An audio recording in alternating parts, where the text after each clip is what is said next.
I'll write it and we'll do it live. Okay. Ready? Fucking thing sucks. We'll do it live. Okay. We are doing it live. Welcome, ladies and gentlemen, to the 1 minute scalping live signal session. We're gonna get it in today. We got a special guest coming in as well. Excited to have that individual come in a little bit. But let's see what we can do before he comes in. See if we can make some money before he gets in here, people. Hope everyone's doing well this morning. We got Army Piper in the building. Shout out to him. C90. Haven't seen him in a while. Thanks for tuning in. Alexandra G. She's in the house. Claude Schwab in the building. Thank you for her. Thank you for that. Yep. New to the channel and so many lovely familiar faces. Al, JR in the house. Tammy, she's here. She's here. Okay. Yes, we're doing it live. So you love that clip, man. That is the clip. Let me tell you, I don't know why I love that Bill O'Reilly clip, but that is classic, man. That is classic. So today we're going to be looking at the markets. The markets are starting to roll over. I told you guys yesterday.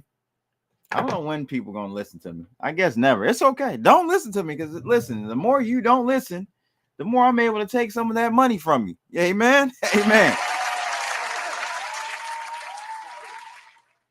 Let's take a look at the markets, though. We're going to look at Bloodalytics. All right, see what scalping situations we got going on. It looks like there's one we can get in right now. Probably should take that trade really quickly. But we'll wait. We'll wait. Let's take a look at the main chart for today really quickly. Let's load that up. Hit that like button as you guys come into the system, into the stream. In so many ways, so perfect. Exactly. You've been hiding. All right, all right. Sounds good, bro. Let's bring the charts up really quickly, if I can. Maybe we'll do some coding too after our guest comes. I don't want to hold him up. We do want to continue coding our moon phases algo live. We've been experimenting with, so maybe we'll do that after we get our guests on his way for today. So as you guys can see, we have clearly a rejection, okay, at the trend line that I've been telling you guys, the all important trend line that I've been telling you guys to watch, which was in this region. First, it was, this trend line here, the turquoise blue one. But the most important one was the channel that I had drawn from many weeks ago, which was so important because, once we broke down below that channel, it was down. We went from there all the way down here to 78K. And we had an attempt a few times above the channel, but couldn't seem to live and thrive above that channel. So here we go again on today, March 17th, I should say. Another attempt, another failed attempt. I didn't think we would roll over, or I didn't think we would extend higher. I thought we would get a rollover, and that's exactly what has happened today. Ironically enough, I do have the what we have started as far as the moon phases signal. I do have that up here. And we're now below where we would have entered on the new blood moon phase. Okay, so we're now below that and damn near ready to tap out. The pink line is where we would essentially close that long. It's kind of like a stop loss area. Again, maybe we'll continue to code. What I need from you guys in the chat room, because I over the weekend ended up going forward with the coding of the moon. I call it the Bloodalytics moons. The Bloodalytic moon, right? I went ahead and went forward in coding this thing, right? And here's my version of it, because I wanted to add my kind of I would call it proprietary take profit system. Okay. And as you can see, is better profitability than just literally trading the moon phase. 16% profitability if we just traded the moon phase. Profit factor though of 1.8, but I'd rather have a lower profit factor with a higher return. Look at that return on mine, $9,200 with a drawdown of about 17% and 31% profitability versus a drawdown of 840, which 14% is close to the same drawdown as mine. But look at the profits, only $3,500.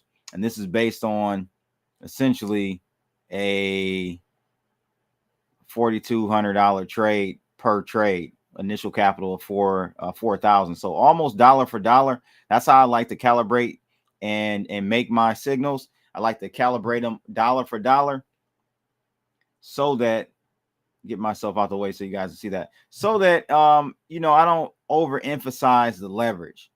If I can have it look good and outperform dollar for dollar, meaning if I were to put the same amount of money, just put it in that particular pair versus me trading it, this, you know, this is what the outcome would be. This is what I like to do. Okay, and we do have commission set up in there. So again, what I need from you, I said all that to say, it was long-winded. Let me weave like Trump said. let me weave it back together. Let me weave it back. So the reason I say all that is that I need from you guys, because I'm gonna give this this signal away once we get done coding it. I need from you guys some methods in which you take profits. What do you use? What indicators do you guys use to take profits on your trades? This is what I want to know, so we can start coding that today, hopefully, if we have time. We don't go too long today, but at the end of the day, we have rolled over. We ran into resistance really twice. That was a interesting spike there on Sunday. Probably cleared out a lot of shorts right there. You know, it's a cold world, boy. I tell you, this trading is these exchanges and stuff, man. They play with you big time. So actually, what we had here in this zone of 85,500, essentially. See, we kept getting the failed attempt. 1, 2, 3 strikes. We're out of here.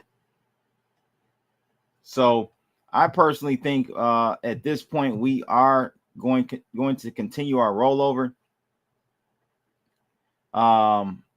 Who we got 𝗘𝗫𝗘𝗫 in the building. What's going on, brother?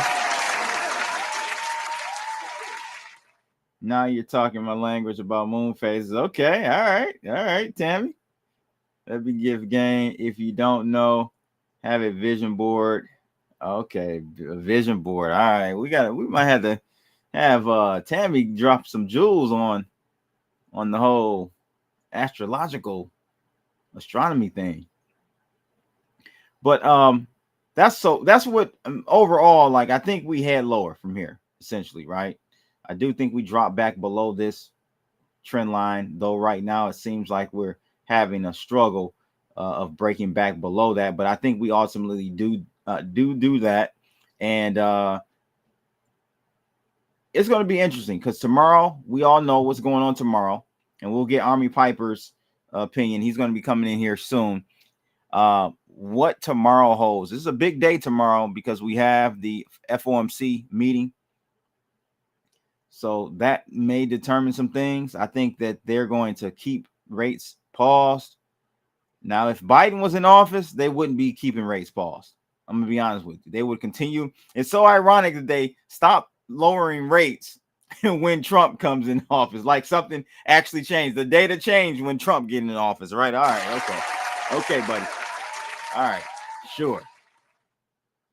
But that's where we are. So let's take a look at our algorithm, Bloodalytics.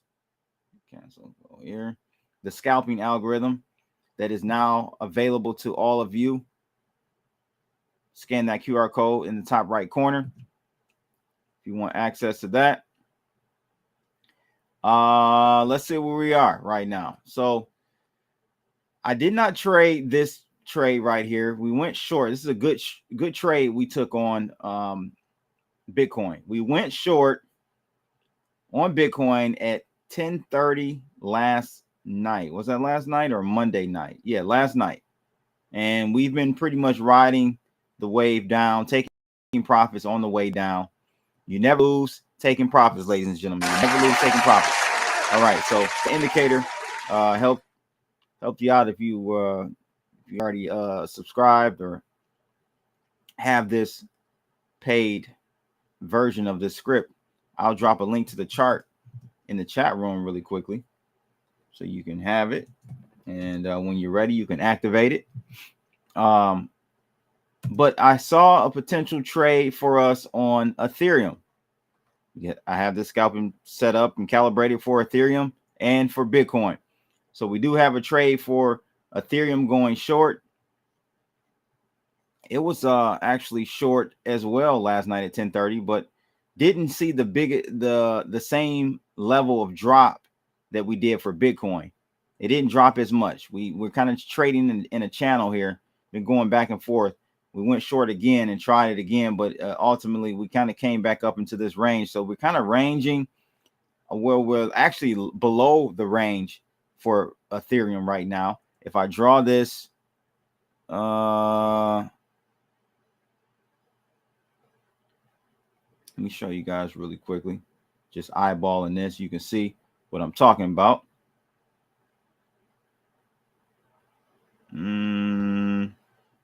Somewhere in this range, right? That's kind of a range we've had since Monday.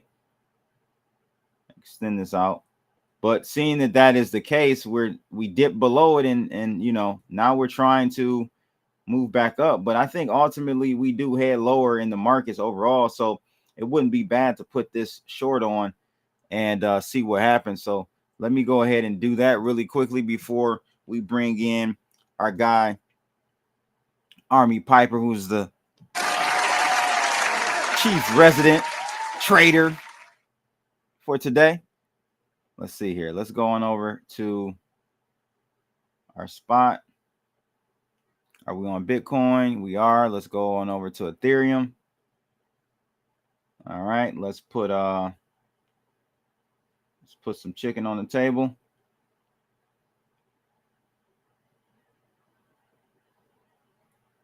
We'll do 26K short on Ethereum. Okay. And that's locked and loaded. Now, what I want to do is, you'll see on Bloodalytics when you sign up, you'll get these red lines and these green lines. The red lines are essentially pivot points for you to take profit or not take profit, stop loss, or reverse your trade. And in our case, I have it set up where it reverses the trade at that point.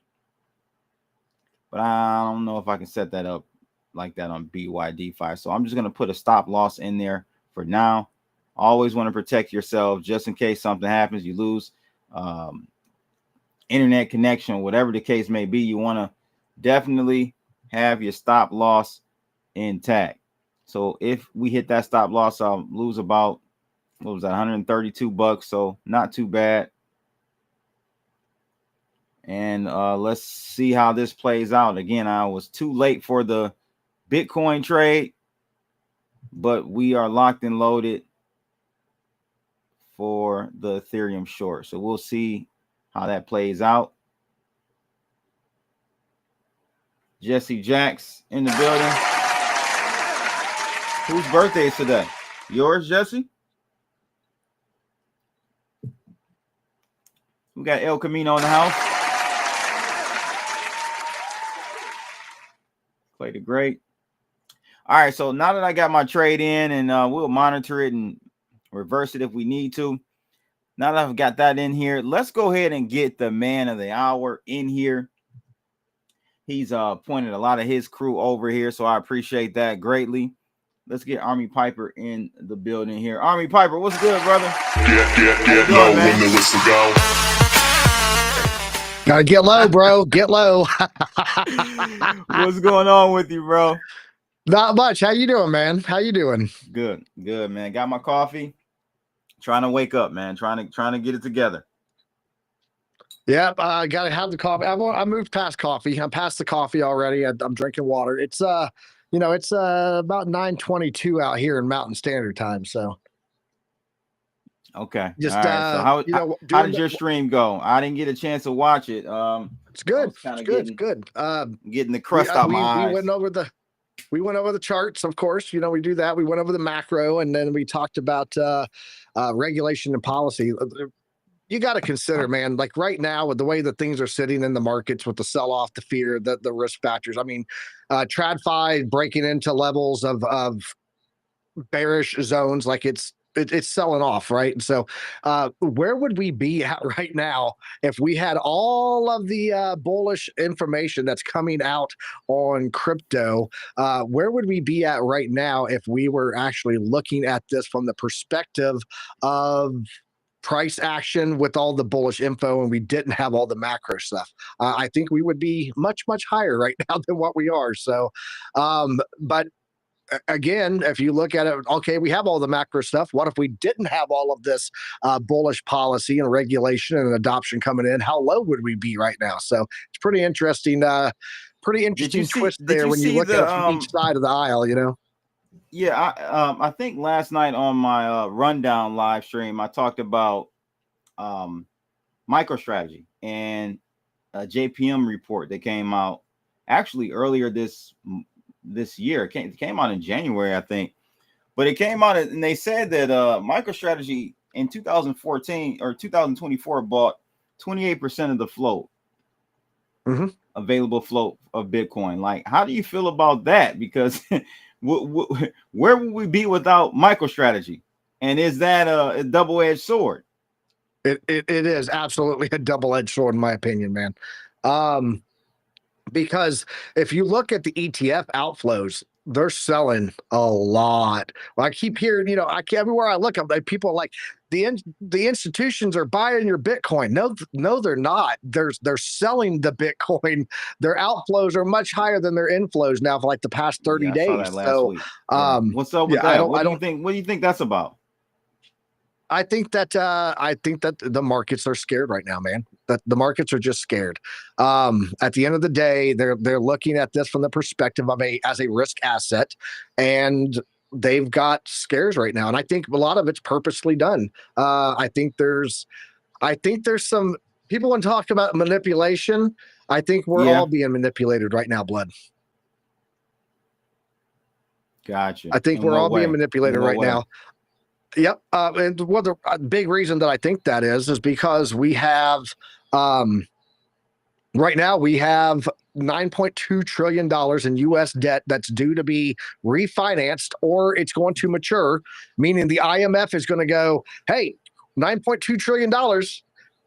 Can you pay it? No? Well, let's take a look at your credit ratings here. And, that's a much worse story for the U.S. than anything that's going on right now. So they've got to refinance that money, man. They're not going to be able to pay $9.2 trillion all at once. They got to refinance it. The last time that they financed it, they were looking at, 0%. 0% was the amount the last time that they had to finance it. We had a 0% Fed rate, right? For over a decade, we were sitting there, well over a decade.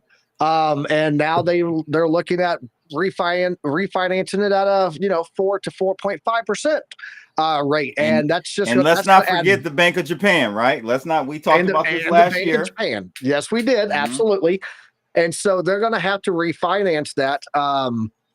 They're going to have to refinance that money, and they're not going to want to do it at 4 to 4.5% because that would add hundreds of billions of dollars to our interest payments that we already are maxed out on paying just the minimum, right? So, when we're at $3 billion a day, Army. A day. So how do you not put yourself into even more debt and not be able to pay your minimum payments and risk wrecking your credit rating with the IMF, and which would cause a massive outflow of money into the US, right? It would just pull away. It would pull away. They would just rip away if we dropped on our credit score. So how do you do that? How do you refinance that? You throw out new tariffs all the time, and every time everyone gets adjusted and used to the direction of the tariffs, you change it up again, change to 101, right? And then you also keep everyone on the toes. People don't like unknowns in the marketplace. So when you keep it unknown, it's going to cause things to sell off. We've already seen the real job numbers. I talked about this last year on your show and said, look, retail's going down. The manufacturing job numbers are going down. The manufacturing, construction, retail, all the job numbers, private sector were all down. The only thing that was up, do you remember what it was? Government jobs. Do you remember that conversation? Yeah. Government jobs were keeping the job numbers in the right place for the Fed to continue to cut rates. Yeah. We talked about this. Yeah, we did. We talked about that. Yeah, and they've been holding us up for a while, actually. They have, and now the true numbers are starting to come out, and they're cutting those federal jobs out. We just saw a JOLTS job report and non-farm payrolls came out, and everybody was like, "These are good numbers." But I did a little bit of digging. I found some info again. You have something called household surveys. Those household surveys go around. So, for example, for anyone that don't know that's watching right now, so Blood and I, we both get the household survey, and it says, "Blood, are you working?" And he says, "Yes, I am. I have a job." Cool. One number. Army Piper, are you working? Yes, I am. One number, right? But the non-farm payrolls would count that Blood's working 3 jobs now because he picked up 2 more, and I'm working 2 jobs because I picked up 1 more, and that would show you and I with 5 jobs, a growth of 3 jobs. You picked up 2, I picked up 1, so we had a growth of 3 jobs this month. But on the household survey, it actually shows that we have 1 job each because we're working so many jobs to make ends meet, right? And so if you actually aggregate those 2 numbers against each other, 600,000 jobs were lost in February. And a majority of those were private sector. We're not even getting the government jobs yet, bro. That was private sector, 600,000. So I think that, we've technically been in a recession since October of 2023. So technically by the standard, but one of the factors that's always present in a recession is loss of job numbers. So we haven't actually had that yet. That's because they've been manipulating it since Biden has been in office. But still, we haven't had the full numbers of job numbers lost because when people were losing one job, they were going to another in the government, right? So I've been saying this on my channel, and I'll say it here, and it might apply to you with the comment about we've been in a recession since then. Recessions are painful. Very painful. And if everyone thinks that we've been in a recession so far, I feel really bad for the amount of pain that they're going to feel when we really hit the full recession with all of the factors that need to be there, like loss of job numbers. When you walk out and Bob that you waved at yesterday, hey, Bob, how you doing? 2 houses down is now moving into his new home called a Ford, Intrepid, whatever you want to call it, right? When he's getting into his Chevy Camaro as his new house because he just lost his job, lost everything, house is underwater, didn't pay his mortgage, they took it from. That's a true recession. And so everyone that thinks that's called a depression. So when the media say we're in a recession, we're in a depression. 2008 was a recession, and we had millions of people go homeless that year. So if we look at factors right now, 64.3% of FHA loans, new FHA loans right now, are using a debt to credit ratio of 43% or greater. In 2008, that rate was 35%, blood. We are almost double of the FHA credit to debt ratio of what we were in the 2008 collapse. So I think what we could see coming, and it needs to happen in order to get the rates down so the government can refinance. So I'm not saying that the federal government, the current administration is causing this. They're dealing with what they were handed, but they also know that, hey, it's already heading that way. We're going to grease the rails a little bit and let it happen so we can refi. And I think that it all comes out, it's all over with by third quarter, end of third quarter, or beginning of third quarter in 2026. The reason for that is it takes that long to rebuild everything for the 2028 election. I think we have a 6 to 12 month window of a really painful recession. And then I think by third quarter 2026, everything starts turning on. They rebuild, they stimulate, they incentivize companies to rehire, and then all of a sudden you start to see the rally of the economy so that by 2028 election period, that would look what we did. That would make sense. We fixed everything. That would make sense. That would make sense because if the recession actually did start in October of 23, recessions usually last 2 to 3 years. Boom. Average time on a recession is 18 months is the average. So that's what I'm saying. We've had recessionary indicators. We still haven't the factor that is missing from this recession is the job numbers. So we may have an elongated beginning, and then the full-blown official recession kicks in when the job numbers start to wash out. If FD is right as well. He's right about what happened in 2022 as well. We did have 2 negative quarters, and yeah, that's only one factor that used to be the factor, though, for us to say we're in a recession. They kind of changed the definition of a recession. So you could say that because we've always seen, because that was always associated with loss of job numbers, because contracting economy means contracting company profits, which means contracting job numbers. And we didn't see that because as people were losing their jobs, they got federal jobs. So we haven't had the full blown effect. The full contraction of an economy in a recession needs to have those loss of job numbers, which is loss of income, which means loss of money flowing back into the economy. We haven't had that part yet. So it's part 1, part 2 recession this time. Yeah, right. I just think that this whole Doge thing might just be a market employee at this point, because with this continuing resolution, if Trump signs this, that's adding another $4 trillion to the debt. That is not even a drop in the bucket for what Doge has saved. You know what I mean? Like Doge might save us $1 trillion in totality, not a year, just in totality. And we're about to add four more trillion to our. It just doesn't, man. Because we can't shut that part off.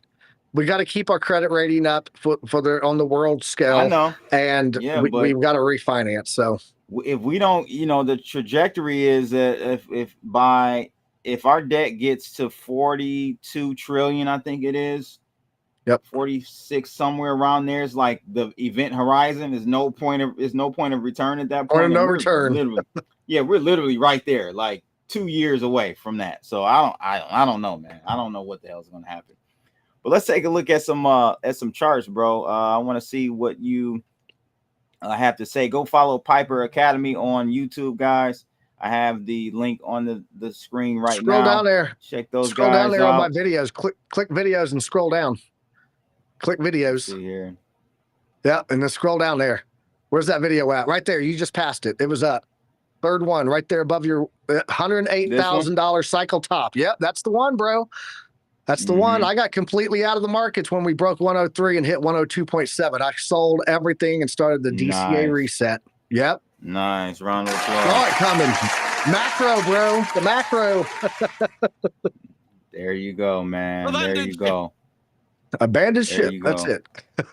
No, that's good, man. And you know, I unfortunately only, you know, we got to get more people seeing these videos, man, because they're getting wrecked. They're getting wrecked out here. Yeah, I know. All these look at my 238. These perma. I know, man. These perma bulls out here just getting people wrecked, ladies and gentlemen. That's why you got to start watching channels like ours. I want to take a look at what you have. You got some. I got some gun crowns for you too, bro. He got some Army Piper. Let's see what we got, Piper. Show us the way. Taking a look at I'm looking at the weekly here, man. This is what I've been watching. We got these two zones here. We got a fixed range volume profile that starts back in August 2023.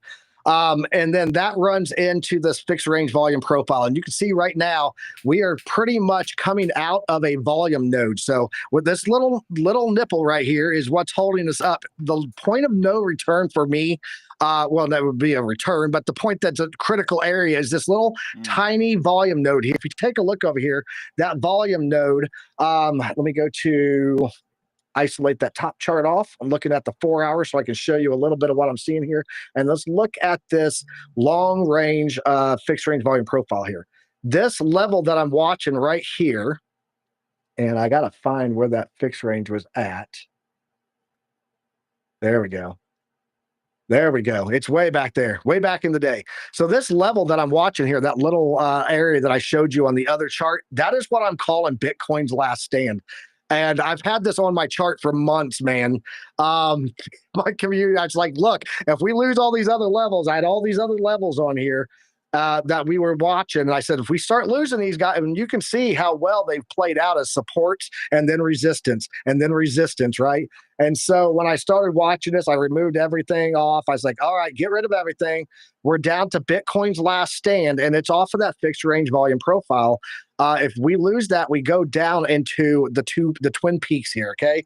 That is going to be a value area high. And when we look at that value area high in here, it's coming in right about 69,326. I think that's going to be a key level for us to hold. If we don't hold that, we could be looking at going into a more localized fixed range volume profile. Right now, we're holding that value area high, the value area low. But if we lose that, we're going to be heading into this one. And at that point, man, I think that we look at the second peak down here on our fixed range volume profile right here. That's coming in right about 62,000.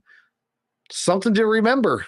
We've never, ever gone below the price level on election day after election day. That would be below that level for us. So if we look at right now being Bitcoin's last stand, that's going to be another one of those things that people go, 4-year cycle's broken, we're going even lower, right? Which is going to cause even more bearish sentiment. But when I look here at the weekly, what I'm seeing, I mean, the histogram started up. We were talking all the way back here when we printed in on the red histogram on the MACD weekly. I was like, guys, this is not good. This does not normally play out well for us. Normally, when we go into red histogram, it causes downside moves on a weekly. And so I'm watching this closely here because it just continues to go down as we continue to lose price structure, right? And so watching this histogram coming down, the bearish signal triggered all the way back here also, giving us that downside move. The money flows coming down.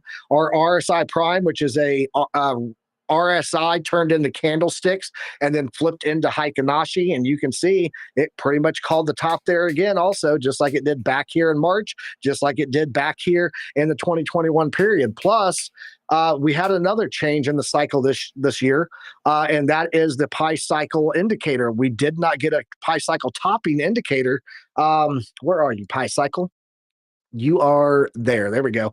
Did not get the Pi cycle indicator firing on this time. And so we broke that line. Typically when we break this line, it's been on average, like some of the lower ones here, we lost it here. This was a drop of about 27%. Once we lost the lower moving average, that's the red bottom here in the Pi cycle. But typically when we lose these, it's downside galore. And when we lost it back here, I was like, look, even if we go to the average, which is going to be about 20 to 25%, that's going to be the top of our Gaussian channel. And we look at the Gaussian channel right now, it's coming in at about $74,000. We lose the Gaussian channel, man. We go into the Gaussian channel, that things like quicksand, it's going to pull us right in. And we've already tested it once this year. That would be the second test of it. Keep in mind, 2021, we did have a third test. We had 1, 2, 3, but typically it's only 2 tests that we get on this thing before we pull in. There's one, pulled in. Right there, second test, pulled in. Here, 1 test, 2 tests pulled in. So we've already had 2 this cycle. This would be the third one that we would be, we've already had 1 this cycle. This would be the second that we're looking at here. And if you get pulled into that, it would be, in my opinion, losing the Pi cycle lower moving average and going into the quantum or into the Gaussian channel would, in my opinion, indicate that we have entered into bear market territory, which AKA the crypto winter. Obviously, we're in a bear market right now because we've had a downward trend. But I would say that to that point, we can consider ourselves into an early start into the crypto winter, man. How do you feel about the equity markets? Because honestly, if that's the crystal ball for crypto markets, especially NASDAQ. How do you feel about NASDAQ equity markets in general? Do you see them being top heavy or what? They've officially gone into correction territory also. Last week they hit that threshold that Wall Street considers the stock market, the S&P, to be in correction territory. So, and now we're heading even lower. I've got on my chart right now, I'm looking at the Dow Jones, S&P, and NASDAQ. They're all down anywhere from 0.77% to almost 2% on the NASDAQ today. And the VIX, dude, everyone's missing out on the VIX. If you guys don't have VIX on your chart, it's VIX.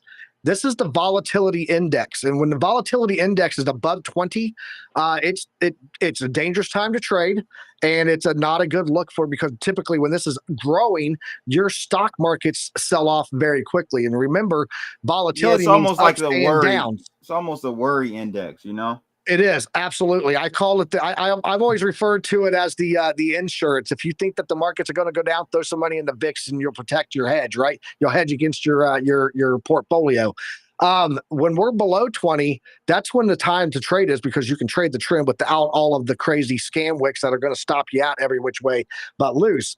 But there's some talk in some very high level people that I follow, economists and like large financial analysts, large scale institutional financial analysts, that are talking about the VIX hitting 80 this year. We've seen it hit 80 and during COVID, right?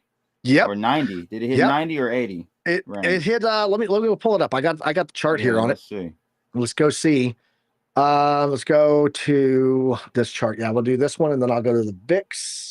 And I'll just turn off some stuff here. There we go. Turn off that. Turn off that. Oh, well, yeah. So 92.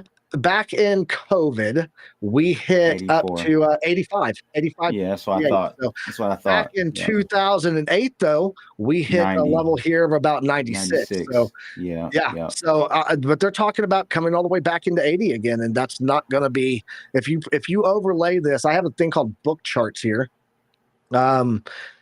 That I use for my side-by-sides. Nope, that's bottom charts. Go away, sir. Let's go into book charts and take a look here. And I got a side-by-side looking at the VIX here, the volatility index. Let's bring this up. There we go. Put this on a weekly. And then let's throw Bitcoin on. Let's put Bitcoin over to the S&P, I guess. because I want to see the history here. I'm going to be going on a higher time frame. SPX. It's in the game. There we go. S&P. SPX. There we go. So yeah, just taking a look at this. I want to isolate that off. Auto and auto. There we go. Looking back here, I mean, you can see when we hit that high level, that was the return point. So when it hits that level, you guys should be getting very bullish on the VIX. It's the journey to it, though, that it happens to really be painful. So if we go back here and we look at 2024, we had this big pullback. This is the August time period, or July time period into August, when we had the Japanese carry trade that took place, and we had the job numbers, the 818,000 jobs that don't really exist. Remember all that? So that's what we're seeing there. By the way, if we're at 600,000 for February that don't really exist, wait till you see the August annual Bureau of Labor Statistics review this August. I'm betting it breaks 1 million jobs, bro. If we go over here and look here, just you can see it was crap, man. Yeah, when it started pumping above that 20. When it started pumping above that 20, that was the drop. So I have this 20% on here, this yellow line that I watch, because once we break that, that's when you start to see pullbacks. You'll see here, we broke it, it went down. We broke it, it went down. So anything above 20 is not a good place to be on the market right now. We've been above 20 here, going back since, let's see, beginning of March, and we really started to break it over and over and over again going back to July 2024. But we had a nice big pullback here, November, December, Bitcoin top, and then we go above it again. So yeah, the VIX is the thing people need to watch, bro. Hands down, that's going to be the factor that I'm watching closely. I look at the VIX every single day. It is my pulse on the market, right? So when I see that above 20, when I see it break 20, that's my worry. That's my worry wall. We worked 20. I know you were an advocate of micro strategies, at least from a trading perspective. What's your take on micro strategies now, and how do you feel? I mean, we talked about, at the beginning, we talked about at least what happened last year and how much Bitcoin they had, but I'm just, again, I see that as a slow train wreck, man. I feel like that is going to be a tailwind that hits Bitcoin big. Well, he just opened up a bunch more convertibles. So yeah, Class A though. Now he's selling Class A. I know he is. I know he is. What I was bullish on was not so much MicroStrategies. It was the regulation that allows MicroStrategy to show profit. If we had continued on in a bull market, he would have been able to show astronomical numbers for the earnings for MicroStrategy, right? Now that Bitcoin's pulling back, obviously, when the tide goes out, you see who's naked, right? So I think that if he's able to bridge the gap between bull cycle to bull cycle, I think that's the key. If he can bridge that, I think you're going to see MicroStrategies grow into one of the most powerful earnings companies in the S&P right now. So, and the NASDAQ. That's my doubt. I don't think he's going to be able to bridge between bull market. He's a and bull smart market. dude, though, man. I would not. It's like Elon Musk. Every time someone counts Elon Musk out, he turns around and does some crazy stuff with Tesla and SpaceX, right? We've seen Tesla be called dead many times, and it rallies back into this amazing earnings, right? But Tesla is different. They actually offer a product, and they sell something, but they don't offer a product near what their P&E valuation is. Their valuations, no, not at all. Well, it's because the markets deem Tesla as somewhat of a software company too. That's, I think, why. This is true. Yeah, this is true. Yeah. But I think that if Michael Saylor is able to convince people buy my convertibles, he's been able to do it so far. Like, he's been able to do it because we've been in the bull market, though. Piper, what happens when we go to your levels that you're talking about? He's got a bridge between the two. Would I buy MicroStrategies right now? Hell no. I wouldn't buy it with your money. If you said, here's $10,000, Piper, buy what you want, it would not be MicroStrategy. If we go into the next bull market bottom, the bear market bottom, right? Which I think I've showed you before on what the MVP oscillator does for me on calling out the bottoms of the markets, right? If that thing turned green and MicroStrategies is still around, I absolutely would throw your money at MicroStrategies because the parabolic run up is going to be insane. So I agree. No, it will be a great play.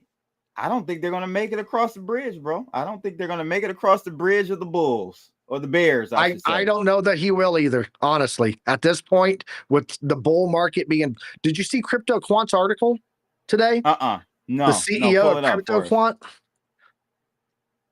Got it right there, bro. That one up. Okay. Talked about this morning on the show. Bitcoin bull run is over. 𝗙𝗘𝗘𝗫 CEO sounds the alarm, bro. He actually thinks we're going to have 6 to 12 months of bearish or sideways price action. See, MicroStrategy can't live that long. He can't survive that long because he won't be able to raise more debt at a negative yield. Like right now, he's still positive. He just has to convince people to buy the dip. We got content creators every day that convince people to buy the dip, and they just keep buying. They might be on MicroStrategy's payroll. Now that I think about it, I'm connecting the dots. That's why we got so many perma bulls, because 𝗪𝗘𝗘𝗫 is putting money in their pocket. He's payable. He's payable. I don't know, bro. I've been screaming at Trump and all the YouTube pumpers. I've been screaming at people for like, quit listening to the buy the dip people. Look, I sold everything at 102.7. Did I immediately start to dollar cost average? Absolutely. Because that's when you dollar cost average and buy the dip is when it's lowering your entry. My average cost on Bitcoin was $21,420.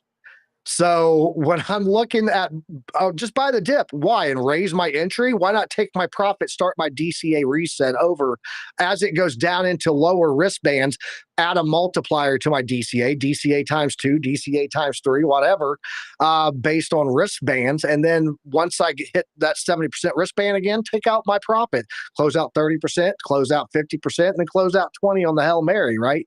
It's compounding my entry back in over and over again. That's what I've been doing. I call it the Piper plan, man. Call it the Piper plan, dollar cost average based on risk levels with the multiplier. If it goes lower, if the risk level drops because the price is going down even lower, we multiply even more to our dollar cost average. So if it was $25 a week, it's now $50 a week or $75 a week. And I just been playing it that way.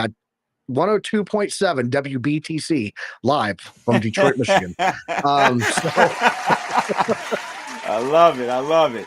Yeah, no, that's great, man. I'm just doing a quick look at the trades here. I actually entered a Bitcoin short because we started to head back down. So I did enter a short to get into the trade with the Bloodalytics from this last night. So I am in the short. Where'd you enter the short at? I entered the short. Where's my entry? Let's see here what the entry point was. While you were talking, I was trading. I had to make that trade. I don't know where my entry price is. Entry price 81,927 on the short for Bitcoin. I'm entered in at 84,100 on a short that I've been in all weekend, and it was because we lost the 200-day simple moving average. Right now, we are squeezed between the 200-day simple moving average with support on the 300-day simple moving average. And when we lost, if I would have caught this trade, I would have gotten in at 83.4 this morning, and I was long going into Monday. I was long, and like I said, it crossed and went short this last night. So. Yeah, man, looking good though. Right as of right now with the trade, I did Ethereum trade at the beginning of the live session, guys. So we're seeing that starting to drop as well. Oh yeah, how do you feel about? Let's talk about some of the altcoins. We've been talking macro. Let's talk altcoins, man. What's your take on? I mean, of course, if Bitcoin goes one direction, the altcoins are going to go that direction times 5. But give us your... for 2 months, I've told my community I have no interest in altcoins until Bitcoin shows a trend reversal. I think that altcoins, yeah, you're going to get these little rallies, but it's going to turn right back around on you. So if you're not trading it, alts are only for trading right now, in my opinion. And you just got to be able to, good discipline, good risk management. Alex O Crypto is phenomenal at that, of watching that risk management level, right? That's the only time that I would touch alts right now. I don't think that alts, people are like, these are on sale prices. If Bitcoin don't turn around, these are not sell prices. You're going to look back 6 months from now and go, holy crap, I bought this stuff at way too high of a level. So yeah, right now I'm not bullish on any altcoins at all, no matter how fundamentally strong the project is, because they're going to follow the macro, and the macro right now is downside movement. We need to get a higher high and a higher low on Bitcoin before altcoins are even on my radar. Right now, they're noise and costing a lot of people money. If you didn't get in, at the very bottom of the market where you're still in profit right now and you're just round tripping it, you're not doing anything but raising your average price. And I think we're going to have much lower to go on altcoins. My question is when does XRP flip Ethereum market cap? Let's talk because at this point XRP don't even need to pump. XRP can just stay still at this point and just let buy ETH. Yeah, you're right. So let's go to Coin. I'm gonna go to CoinGecko right now and see what we got going on with Ethereum death spiral. So we've got market cap of 130 billion for XRP. Ethereum's at 227 billion. Yeah.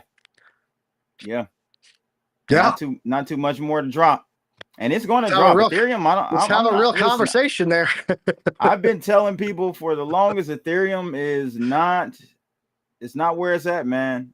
If anything, Solana has been the one showing improving from an actual utility standpoint. Whether you like the meme coins or not, I know it's a huge degen environment, but listen, the volume, the network has been able to handle it. It hasn't had any more blue screens of death. And shoot, man, I don't know how XRP is higher than Solana, to be honest with you. I don't either. But it is.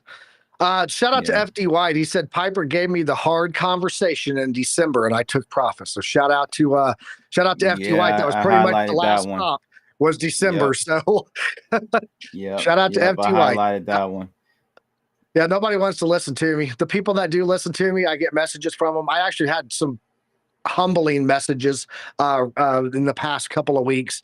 One of them said you were the only YouTuber that was confident this was going to happen and you put your money where your mouth is. So thank you. I listened and I saved some money. And then I had another person that hit me up, Blood, and said, you saved my 401k. Thank you. So, when I get those kinds of comments, I got those comments in the last cycle, man. When we when was it? I called the top on the last top when we hit 69k. I called that top. I didn't call this one. Because I really wasn't.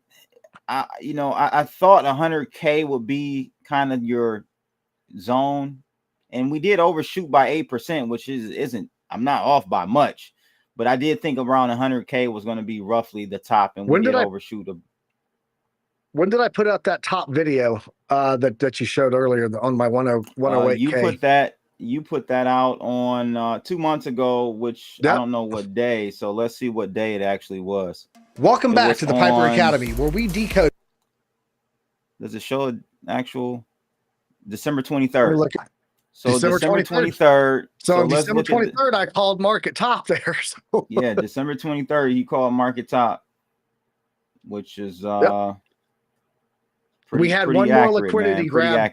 One more liquidity grab, came back to liquidity sweep of that 108, and that was pretty much it. That was the top. So I'm sorry that I wasn't on. Blood didn't have me on in December. I would have been beating the drum here for you guys also. Go follow Piper Academy. Yeah, so December 23rd was here, so around 94k.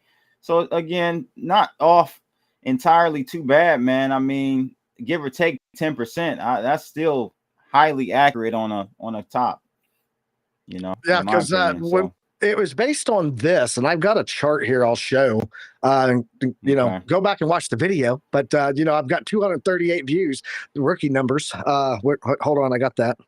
I gotta pump those numbers up. Those are rookie numbers in this racket. Yes, they are. Yes, they are. So yeah, if you come over here, let me go to this chart. And I believe this is the one that I have all of that on. Maybe not. Thought it was. It's going to be. Oh, yeah, I know where it's at. It's the one with the Gaussian channel. It's the Gaussian channel chart. So anything that clicks is saying how far down are we going? I think you're talking 60, 68, right? 69, somewhere around there. That would as be low the as last 63, as low as 63, but I 63. think that 68 to 69 we start to catch, because even 𝗙𝗘𝗘𝗫 said that it would be a sideways or down, right? And so I don't think it's going to be a straight down grind. I think it's just, we're going to have pullbacks, and then it's going to go back into a range and stuff like that. So I'm watching at $70,000 closely, but I want to show you guys two things here. And this scares people when I show this. Let me get rid of all of my brush marks here. So this is where I called the top at based on this here. And that's what the whole video is about. And if you pull trend-based fib extensions from low to high to low, so this came from low to high to low, that gives you a golden pocket range. That was where we hit the 108. This actually comes in at 103.5 to 114.2. But if you go back and look, this is pretty much, with the exception of our outlier here where we broke above it back in 2017, that was always been our bottom. Like, we reject on a low to high to low pull of the golden pocket, right? And so that was what that video was about. But if you go in and you take a look here, I want to show this. We're going to do this. We're going to turn all of this off. I mean, you really want to talk about the scary numbers, and people always preach about 4-year cycles, right? They 4-year cycle, 4-year cycle, 4-year cycle. Every 4 years this happens. Well, let's talk about what happens every 4 years. Let's put this on a weekly. Let's put this all the way back. Let's go back the way back here. Actually, let's go here and let's talk about on the index. And there we go. Let's go back here and take a look at what we have back here. We're going to go from the bottom back in 2011, so on and so forth, right? The first cycle ever of Bitcoin. Go up here and pull. Where's our bottom? What's our bottom on? That's a platinum pocket, the 786 to the 887, right? Let's take that off. Let's go into the next cycle. Let's pull that bottom to top. There we go. Bottom to top. Started at the bottom. Actually, we're even go with the first pullback here. Watch this. We're going to go from here to there. Okay. We get a pullback onto a 382. Let's go up to the top and see what that looks like. Bottom. Platinum pocket. 20K. Platinum pocket. Yep. 786 to the 887. Got the bottom again. Pulling a fib from the bottom to the top of each cycle, right? Let's go do it again. Pull another one. We're going to come off of this point. We're going to pull this to the top of the 2021 cycle. Look at 2022. Platinum pocket. If we had our top and we pull another fib here off of the bottom to top, like every single cycle in the entire history of Bitcoin, dude, you're talking a $35,000 Bitcoin. I believe it. No, that makes sense, bro. This is what we do. This happens all the time, bro. Yeah. I was saying 20, and we could get a nice wick. What do you call it? Capitulation to 20K. But yeah, dude, 35. I can see that. 30 for sure, bro. For sure. Yeah, if we hit 25, think about this. We hit 25 at the point that I sold all of my Bitcoin. I can buy 4 Bitcoin for the price that I sold one. Yep. And that is why I played the way I played it. So I am still only 75% back in the market. If people remember, let me pull my chart back up here. Let's see here. Is it showing on my end? No, I gotta pull my screen in. So on my screen, what's going on, Ben Frank? We got Ben Frank in the building. What's up? Piper, don't you dare say 35K again. I just read that. So yes. 35K means Michael Saylor dead. Man, Michael No, Saylor's actually- dead at 50K, bro. No, he did he just did something. I can't remember what it was that he did, but it actually lowered his liquidation to like 18.7. He don't get liquidated until 18.7 now because the maturity date on convertibles, because he did it with convertibles, is 2027. So in order to liquidate him now, it has to be 18.7 or 18.6, something like that. Yeah, but that's not his real liquidation level, bro. I'm telling you, he needs to continue to raise. But that's with the capital. convertibles, and the convertibles don't mature until 2027. So if we're not above that level by 2027, he's screwed. Right now, it can drop all the way down to 19K, and he's still fine. His liquidation level is like 56 or 62 or something like that. That's without the convertibles. The convertibles actually bridge him to 2027 though. So he's got some breathing room, but it's costing him money to maintain those every day. And that's what I'm saying. He doesn't make money. The company lost $500 million last quarter. So that's why I'm saying I don't think even, and that's what I'm saying. Like technically, yes, his liquidation up level is at 19K, like you said, but I don't think he would last Bitcoin being at 30K for 6 months to a year. You get what I'm saying? I think he could. You think he could? I think he can. If he can, dude, there's always degens looking to go, I'm buying a dip. There's always going to be that. Always. And so all it takes is for him to just convince someone to pick up another 100 million here and 10 million there. I think he can do it. I think he can do it. Because he's playing a long game. So, and plus these people are like, look, either I get all this money in 2027 or it turns around like you're saying and I get it all earlier. So they're pretty much guaranteed their money when he uses the convertibles on them. So yeah, I did, man. That's where we disagree on, man. I don't think he can survive Bitcoin at 30-something thousand for between 30, like your range, your pocket, and like 40, 50K. For a substantial amount of time. So you're shorting MicroStrategy right now? You're shorting Strike? Strike, right? Short Strike. Hey, I want to rebrand my company and move everything over here and add all these new convertibles. I won't short it. So I got out of the market. So you don't want to bet against Michael Saylor? No, I don't want to bet against I don't do stocks like that, man. So I'm not comfortable shorting anything stock related, equity related.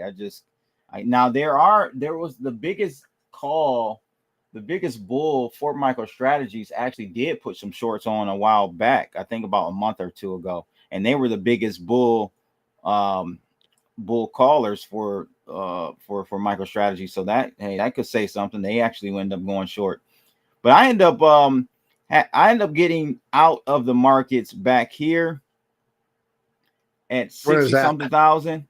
I think 60-something thousand, and I had to return.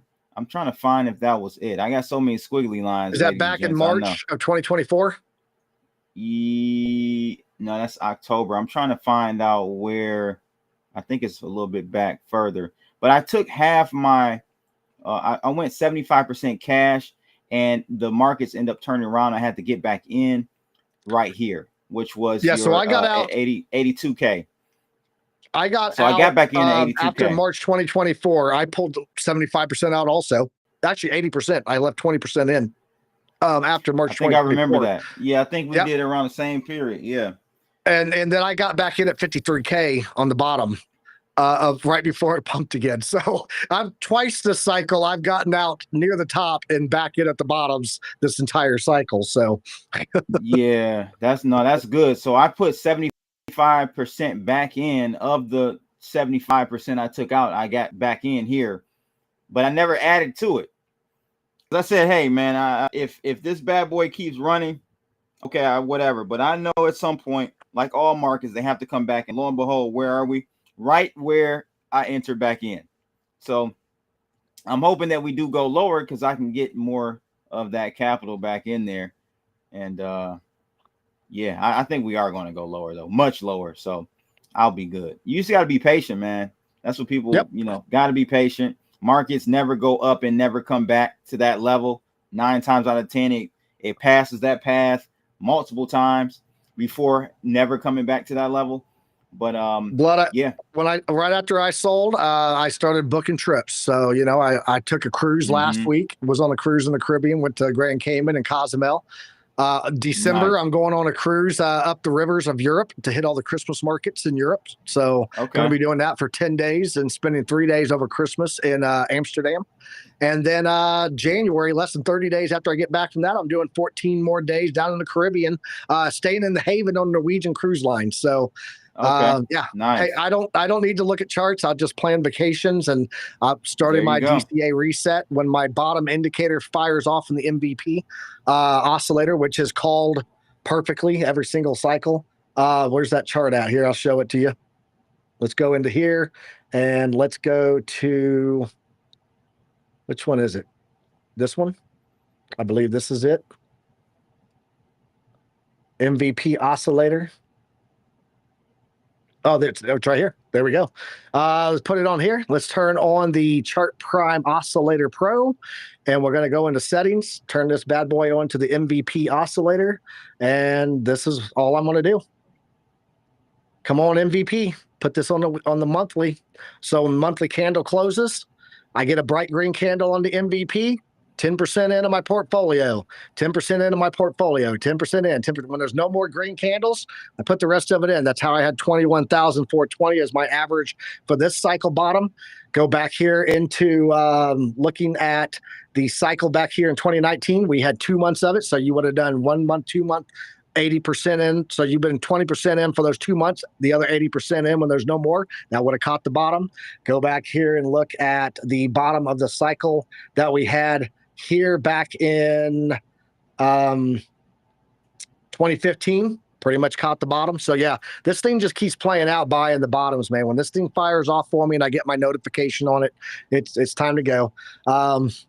Till then, I do my weekly DCA for maintained exposure, because you never want to be completely out. You want to maintain exposure. So when I sold everything, I instantly went back in. Yeah, you don't want to be the DCA reset. Yep, started the DCA reset. But this oscillator, man, it's my money maker. It's how I keep catching the bottoms and vacation at the top. So there we go. There you go. There you go. Round of applause. Round of applause. Hey, anything for clicks. I'm with you, bro. At 35K, people gonna want to convert that debt back to stock, and that is when MicroStrategy goes to zero. Oh man, we'll see, man. We'll see what happens with MicroStrategy. Wish them the best. And yeah, when I sold, when it started dropping after December, maybe be using the Army Piper indicator. The Piper plan, yeah, he should. He should buy my indicators and just follow Piper. Michael Saylor, you're messing up. Follow Army Piper or Piper Academy, and you too can catch the bottoms instead of Bloodalytics. If you're doing something short term. That's right. If you're trading, grab your Bloodalytics and you'll be good to go. But yeah, I will say I bought MicroStrategy, CleanSpark, and NVIDIA in January 2024. You look at any of those charts, I made a killing. I sold all of those. Yeah, I was out of everything. I was out of everything by the 1st of January. So by first week of January. So I made a killing, man. At the end of the day, even MicroStrategy's made me an ass ton of money, man. Right. So, yeah, hey, I remember that. Funny story, Blood. I got to tell you this. You know, my job, I used to be in the Army for 22 years. And one of my jobs was I worked in counter drug threat finance. And so I was reading this HUMINT report, human intelligence, right? Like an informant told a handler this information. And he said, they moved an ass load of narcotics across the Afghan border, right? And I was like, did they really say an ass load? Like an Afghan told this guy they moved an ass load of drugs across the border. And so I did my research. An ass load in the Middle East is literally how much a donkey can carry, which is 1/3 of a camel load. Camel load's about 900 pounds. So this was about 300 pounds of drugs. So when you hear ass load, it's got a metric. It's 300 pounds, Blood. It's 300 pounds. I learned something new today, man. An ass load. There you go. That's a whole nother conversation. That Afghan, how did they become the #1 poppy seed producer after we got over there?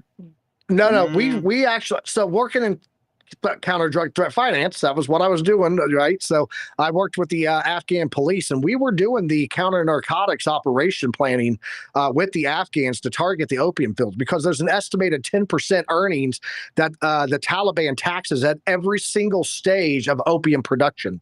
And so we were trying to shut off money to the Taliban. And what we were doing was trying to get the farmers to grow saffron. Saffron has a much higher profit level than any other crop out there, and they have the perfect climate for growing saffron in Afghanistan. But every time that they would get the fields growing, Taliban would go out and burn the fields down. So the farmers were all about it. Like, we had a lot of farmers trying to grow saffron, and then they'd wake up one morning and their entire field was destroyed and razed. So, yeah. It's not pretty. The Taliban has a stronghold over there.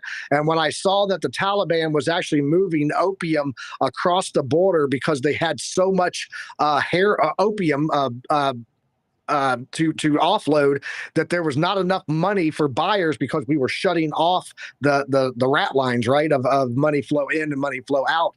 They actually started trading with Iran for crystal meth, and I was like, that's all the Taliban needs is crystal meth, man. Yeah, it was bad, bro. So, so I've got firsthand knowledge. I've been over there. I've watched them get Taliban paid. on crystal meth is not a good equation. Not what you want to fight. Yeah, all over you don't you want like to a fight spider people monkey that on are meth, up for bro. a whole month killing themselves and blowing up shit. No, you don't want that. That is not a good look at all. Yeah. Yeah, saffron. Well, Piper, we were man, pushing saffron hard, so, and they just didn't want to do it. So, yeah, the Taliban, it was too dangerous for them to go against the Taliban on their growth. So, wow, that's amazing, bro. That's amazing. Well, look, listen, ladies and gents, make sure you guys, I'm gonna pull this up again so you guys can go follow Army Piper Academy. You can just search him on YouTube, Piper Academy. Check out he's got streaming all day long over there. We're cutting some of that down right now, Blood. We're cutting some of that down. We're pulling back in. Yeah, we're going to consolidate in a little bit. Some of the guys like Tradefly, he's now got his own channel, which was the purpose of Piper Academy. When I brought all those people on, it's because they were having trouble either getting monetized or getting views, getting view hours. And so I said, look, it's because your brand's not big enough. And I had an advantage from a lot of people in the space that helped me get my brand out there. So I was able to get monetized in like 3 months. And I was like, you guys need to get your brand built. Come on to Piper Academy. We'll do some content together. We'll give you guys a show, get your brand built, and then you guys can go back to your show. So yeah, Tradefly got his own channel going again with the following now. So, you know, a success story in my opinion. But yeah, as these people start to get their brand recognition more out there, they are going and starting their own channels. And Piper Academy has been a success story for helping content creators grow. And look at Alex O doing his thing as well. Yeah, Alex O is picking up. Huge, man. Crypto Princess, man. I did an interview with Crypto Princess not long ago, and she wasn't even hardly monetized. Now she's got 20,000 subs, man. And not because of me. She's doing great content, but you know, I love seeing people grow in the space. I don't have to do this, Blood. You know that. You know, I can just shut this computer off and go on vacation 365. So really what I'm trying to do is just, if I can help, you know, one person out, whether it be on the content creator side or the viewer side, whatever, that's what I'm trying to do. So it's a hobby. I'm fully retired, making good money, got good investments, got cash on the side, and I really just want to help people, and it gives me something to do because retirement is boring and I suck at it. So I hear that, bro. I hear that. Let's see here. So yeah, guys, go follow Piper Academy. If you have some time, check out his content and great stuff. FD White has been over there as well. FD doing his thing. Shout out to FD. I think he's in the chat right now. Absolutely, another success story right there.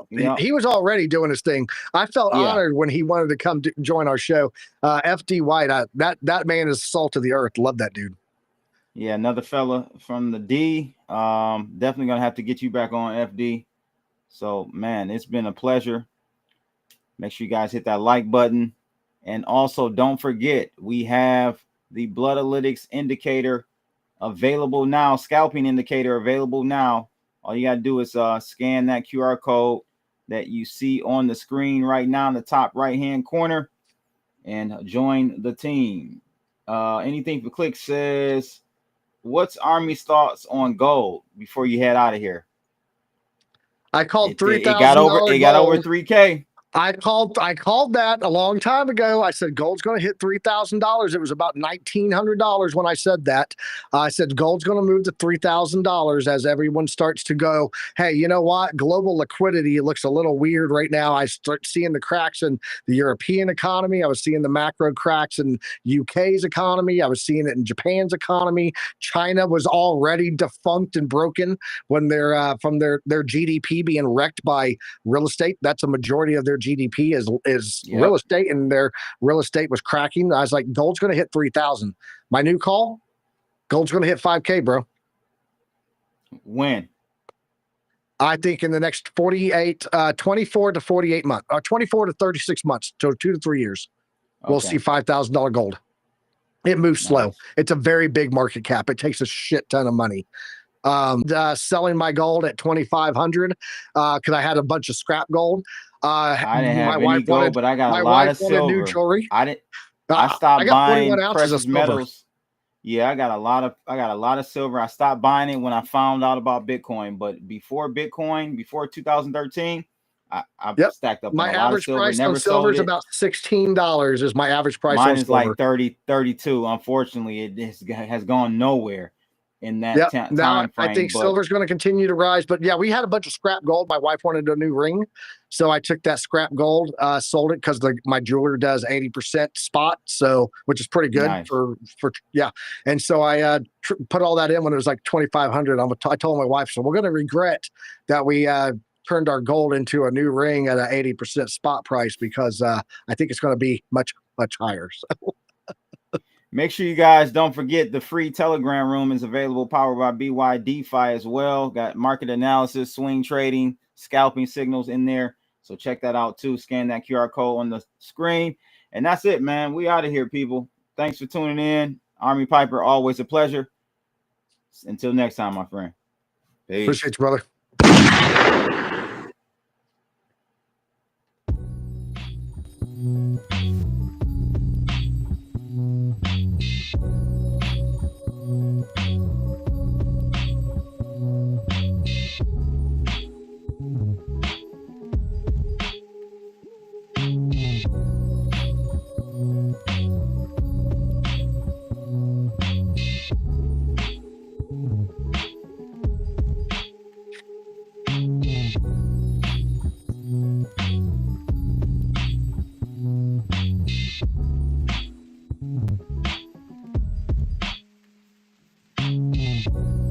Fuck it. Do it live. I'll write it and we'll do it live. Okay. Ready? Fucking thing sucks. We'll do it live. Okay.